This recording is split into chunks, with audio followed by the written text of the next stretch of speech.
आज हम political science में कल हमने पढ़ा था किस तरह से जो है चुनाव संपन्न किए जाते हैं। अगर आपको मेरी आवाज़ नहीं आएगी तो आप मुझे बता देंगे कि आवाज़ साफ नहीं आ रही है सर। ठीक है ना। तो कल हमने किस तरह से चुनाव संपन्न किए जाते हैं इसके बारे में पढ़ा। आज हम पढ़ेंगे महिलाओं को वोट वोट का राइट होना चाहिए या नहीं होना चाहिए। मत देने का अधिकार जो है महिलाओं को क्यों होना चाहिए, इसके बारे में आज हम पढ़े, क्योंकि कुछ देश ऐसे भी थे जहाँ पे महिलाओं को जो है वोट देने का अधिकार नहीं है। ठीक है। तो क्यों होना चाहिए, क्योंकि अगर आधी जनसंख्या महिलाओं की है और अगर आधी जनसंख्या को जो है वोट देने का अधिकार नहीं होगा तो क्या होगा। उनको अधिकार मिलेगा, उनको भी होना चाहिए। आधी जनसंख्या भी तो उसी देश में निवास करती है या उसी पूरी धरती पे आधी जनसंख्या महिलाओं की है, तो आधी जनसंख्या को उनके किसी अधिकार से वंचित नहीं रख सकते।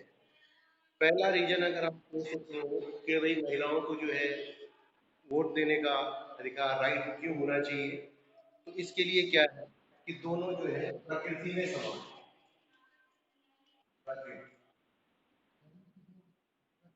बनावट है, लगभग महिला हो चाहे पुरुष हो एक जैसा ही ईश्वर ने बनाया है।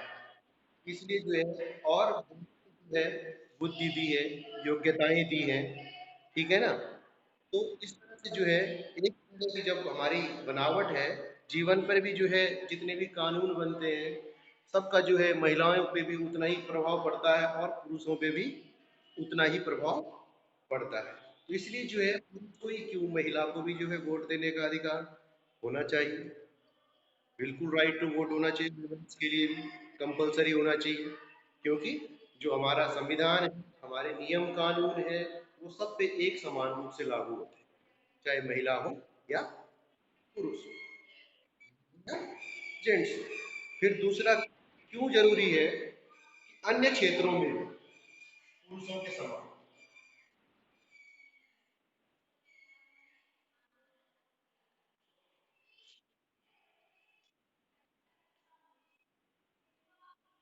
आज हर क्षेत्र में पुरुषों के समान बराबर कार्य कर रही है, बिल्कुल उनको टक्कर दे रही है।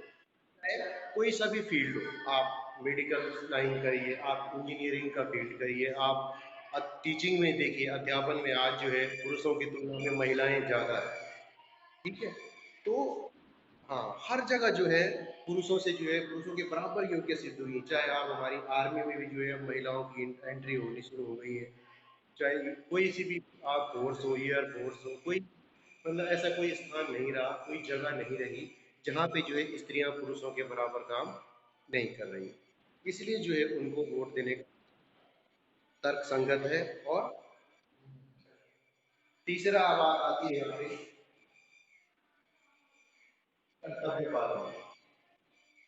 कर्तव्य पालन के मामले में जो है महिलाएं बिल्कुल पुरुषों के समान होती हैं, बल्कि उनका दृष्टिकोण जो है पुरुषों से अधिक ज्यादा है।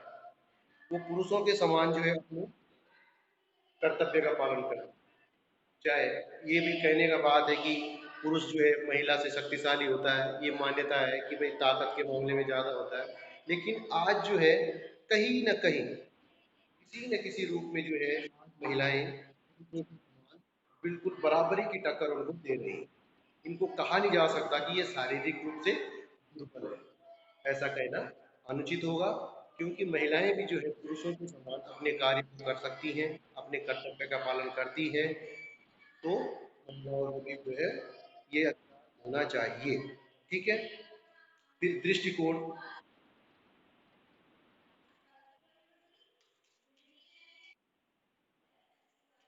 अब देखो, महिलाओं का जो दृष्टिकोण होता है वो पुरुषों से अधिक व्यापक होता है। आप एक चीज देखें बेटा, कि अगर मम्मी 2 दिन के लिए घर में नहीं है तो घर की स्थिति क्या हो जाती है। या सिस्टर नहीं है, जो लेडी होती है, महिलाएं जो होती हैं, वो घर के काम में जो है थोड़ा सा ये होता है, घर उपस्थित रहता है। अगर दीदी घर में नहीं है या मम्मी घर में नहीं है, 4 दिन के लिए कहीं चली गई हैं, तो घर की स्थिति आप देख सकते हैं, आप किस तरह से उसे मेंटेन करते हैं। मानते हैं आप इस बात को। होता है ना। कपड़ा वो आया ऐसी पैंट फेंक दी या शर्ट कहीं ऐसी फेंक दी, वो पड़ी है तो पड़ी है, क्योंकि आप आए आपने उतार के फेंक दी, ये पता भी नहीं चलता कि ये कब टंग गई, ये कब धुल गई। तो इस तरह से जो है कौन ये काम कर रहा है, इसका दृष्टिकोण ज़्यादा बढ़िया हुआ है माता जी का। तो ये हर घर की बात है कि महिलाओं का दृष्टिकोण क्या होता है, पुरुषों से अधिक व्यापक है मेरे हिसाब से। क्यों? क्योंकि देखो घर में अगर महिला नहीं है तो उस घर में जो है अशांति रहती है। बिल्कुल जो है अशांति, बिल्कुल कहने का मतलब ये है कि पारिवारिक जीवन में जो है अशांति उत्पन्न हो जाती है। एक व्यक्ति को थोड़ा सा कम अधिकार दे दिया जाए। कहने का मतलब है महिलाएं जो है पुरुषों के समान ही अपने कर्तव्य का जो है सही ढंग से पालन करती हैं, बल्कि पुरुषों से ज़्यादा भी करती हैं। एक्चुअली क्या है कि एक महिला अगर जॉब करती है और पुरुष भी जॉब करता है, तो पुरुष का क्या है, बेटा सुबह महिला पत्नी है उसको नाश्ता भी बना के देगी, टिफिन भी देगी, अपने लिए भी ले जाएगी। अब पुरुष तो चला गया, अब वो महिला का देखो काम, पहले घर का काम किया, फिर तैयार होकर ऑफिस गए, ऑफिस का काम किया, ऑफिस से आने के बाद फिर घर का काम किया, तो ज़्यादा व्यापक दृष्टिकोण हो गया। तो कहने का मतलब ये है कि महिलाएं भी जो है अपने कर्तव्य का पूरा पुरुषों के समान पालन करती है, इसलिए उनको मत देने का अधिकार होना चाहिए।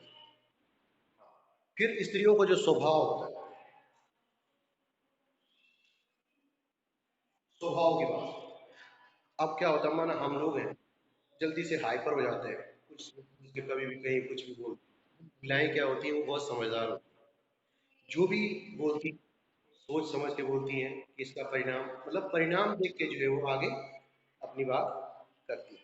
इसलिए जो उनकी जो स्वभाव होता है शांत और उदार स्वभाव होता है, जो प्रशासन जो है बहुत ही अच्छा होता है। कोई भी अगर हाइपर आदमी ऊंची पोस्ट पे बैठा है, वो तो दिन आए दिन लड़ाइयाँ करा देगा, होता है ना।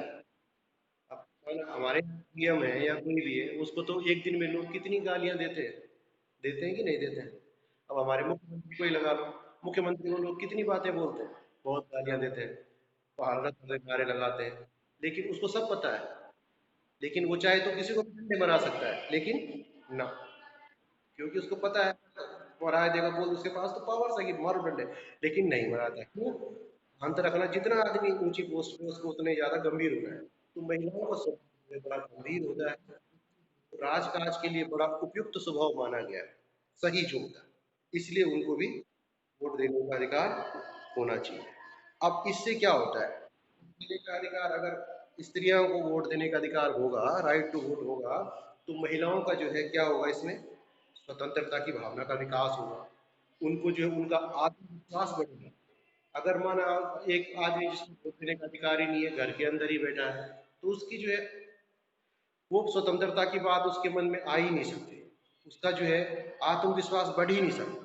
तो इस तरह से जो है उनको भी जो है वोट देने का अधिकार होना चाहिए, ताकि जो है वो भी जो उनको भी लगे कि हाँ उनका भी कोई अस्तित्व है। खैर हमारे भारत में तो महिलाओं को वोट देने का अधिकार है। फिर कानूनों का प्रभाव, कानूनों का प्रभाव उतना ही पुरुष पे पड़ता है और उतना ही स्त्री पे पड़ता है। इसलिए जो है दोनों को एक समान अधिकार प्राप्त होने चाहिए। ये तो हो गया महिला मताधिकार के पक्ष, एक ही जैसा दोनों का नेचर होता है, बिल्कुल दोनों सेम है, प्रकृति में भी सेम, दोनों जो है समान रूप से बराबर है, कर्तव्य का पालन भी एक जैसे अपने करती हैं वो दोनों। स्त्रियां का स्वभाव भी राजकाज के लिए उपयुक्त है, क्योंकि वो धैर्यवान और गंभीर होती हैं। ठीक। अब है भारतीय निर्वाचन की विशेषता।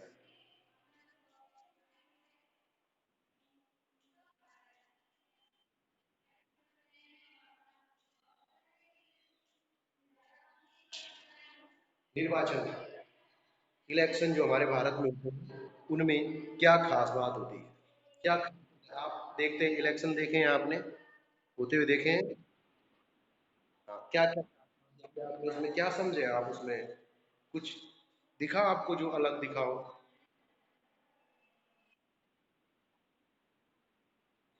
अब मैं आपको बताता हूँ कि हमारे भारत की जो है खास बात क्या है इलेक्शन की। सबसे पहले यहाँ पे वयस्क मत, वयस्क मताधिकार, मैंने आपको कल भी बताया था कि जब व्यक्ति 18 साल का हो जाता है या उस होता है, तब उसको क्या होता है कि वोट वोट देने का अधिकार होता है भारत में। वयस्क व्यक्ति को जो है 18 साल का जो व्यक्ति होता है उसको वयस्क माना जाता है। ठीक, तो हमारे भारत में जो है जितने व्यक्ति 18 साल या उससे अधिक की उम्र प्राप्त कर चुके हैं वही वोट देते हैं। 18 साल से कम उम्र के व्यक्ति भारत में उनको वोट देने का अधिकार नहीं है। कोई पागल है, दिवालिया है, उसको भी भारत में वोट देने का कोई अधिकार नहीं है। फिर यहाँ पे है संयुक्त निर्वाचन, यानी कि कंबाइंड इलेक्शन होते हैं।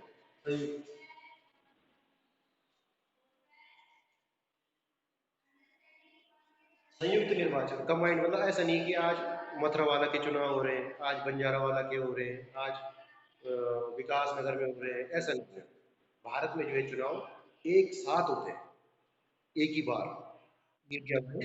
जैसे कि आज में जो है इतने तारीख इलेक्शन होंगे तो पूरे उत्तराखंड में एक साथ, संयुक्त मीन्स कंबाइंड, पूरे प्रदेश में जो है। ठीक है। फिर दूसरा संयुक्त निर्वाचन में जो है सबसे पहले क्या होता है कि प्रत्येक निर्वाचन क्षेत्र में जो है एक मतदाता सूची होती है और सभी मतदाताओं के नाम, और एक गांव है तो ऐसा नहीं है कि आज 4 परिवार वोट डालने जाएंगे, कल 2 परिवार जाएंगे, ऐसा नहीं। जितनों के नाम उस वोटर लिस्ट में होंगे वो सब व्यक्ति एक साथ जा करके वोट देते हैं। ठीक।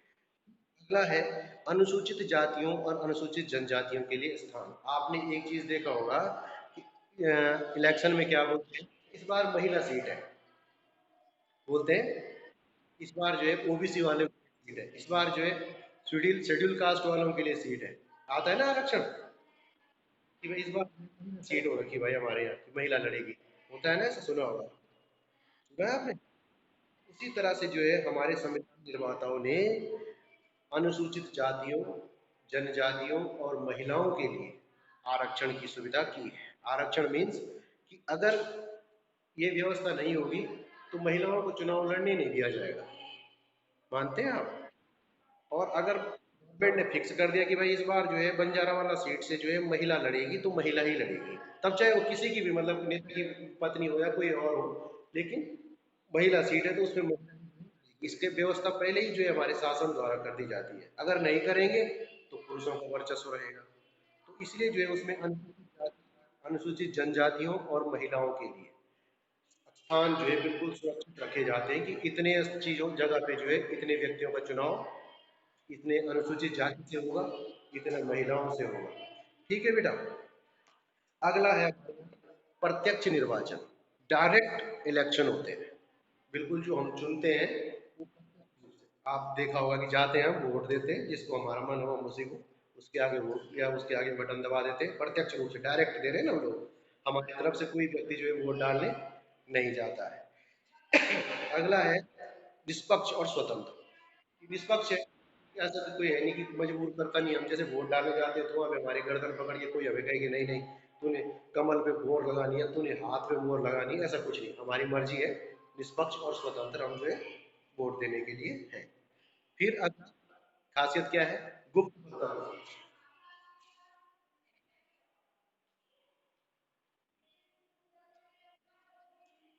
गुप्त मतदान, हमेशा हमारे यहाँ मतदान कैसा होता है, गुप्त। किसी को पता चलता है कि हमने किसको वोट दिया, हमें पता है ना हमने किसको दिया है, उसने क्या रहा है उसी को पता है कि मैंने इस आदमी को, बाकी किसी बाहर वाले को कुछ भी पता नहीं होता है। इसलिए जो है मतदान होता है। ठीक है ना। फिर इसमें जो है फिर ऐच्छिक मतदान है। ऐच्छिक मीन्स जिसको हमारी इच्छा होगी हम उसी को वोट देंगे, अदरवाइज हम हमारी मर्जी हम नहीं देंगे, हम नहीं जाते तो नहीं जाते, ये हमारी मर्जी है। किसी को भी वोट दें, हम कांग्रेस को दें, बीजेपी को दें या आम आदमी पार्टी को दें या किसी को भी अपने यहाँ जो हमारा जानने वाला है उसको दें, हमें कोई फोर्स नहीं कर सकता कि तूने इसी को देना है। ठीक है ना, हमारी इच्छा तो जो है।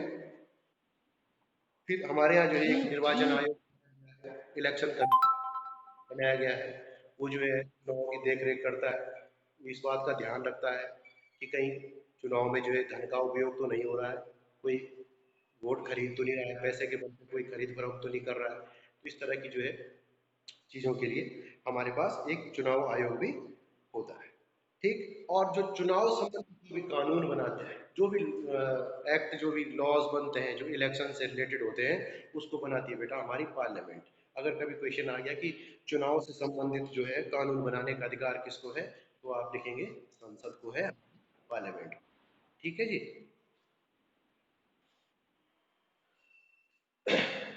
तो ये हो गया हमारा निर्वाचन प्रणाली और महिला मताधिकार। इसकी पीडीएफ मैंने आपको कल भेज दी थी। ठीक है। इसको पढ़ लेना, इसको पढ़ के भी तुम्हें काफ़ी मदद मिलेगी। ठीक है बेटा। तो आज के लिए इतना ही है, थोड़ा सा रिजल्ट भी आने वाला है। ठीक है। नेक्स्ट क्लास में बात होगी।